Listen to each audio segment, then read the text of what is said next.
Aišku, man nelabai pradžioje sekėsi, teko labai daug pasitreniruoti ir dainuoti, išmokti. Galų gali niekada anksčiau taip rimtai nedainavau.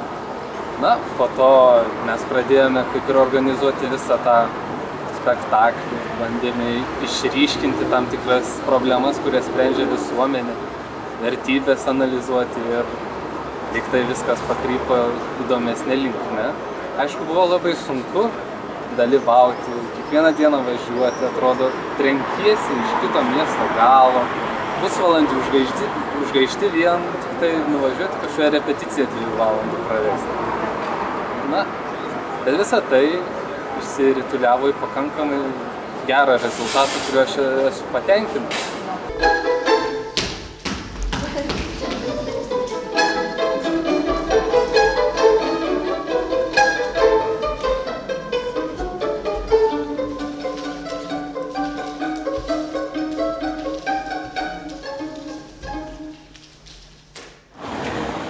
Aš prieš tą miuziklą prisijungiau turbūt vienas iš paskutinių, jau likus tik 2 savaitėm iki pirmo spektaklio. Ir man tai buvo tiesiog labai didelis ir įdomus potyris.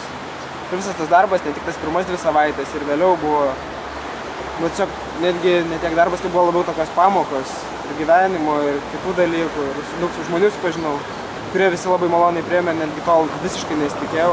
Man neuteis ir bus sunku, bus toks skirtas, nes ten dauguma dirbo jau žymiai daugiau negu aš tenais, kas ir metus dirbo, o aš toksai atėjęs tik paskui metu, bet visiškai normaliai mane priėmė, su visais susibendravau ir tas buvo labai įdomu. Prisimenu, dar kai scenarijų skaičiau dar gerokai prieš prisijungiant prie miuziklo, jo visiškai nesupratau, man jis atrodė labai lėkštas, keistas, bet paskui pradėjau dirbti tą scenarijų ir tuo, kas jame buvo norėt pasakyti, ir kas yra meilė, iš tikrųjų, pas ją patyriau miuziklo metu. Ir pas tas miuziklo darbas, kiek visko išmokė, kad tiesiog, išmokė, kad kaip reikia jėgų įdėti darbui, kiek reikia laiko jam skirti, o ne tiesiog, kad negalima žiūrėti į viską paprastai, o tiesiog kartais reikia daugiau pastangų įdėti.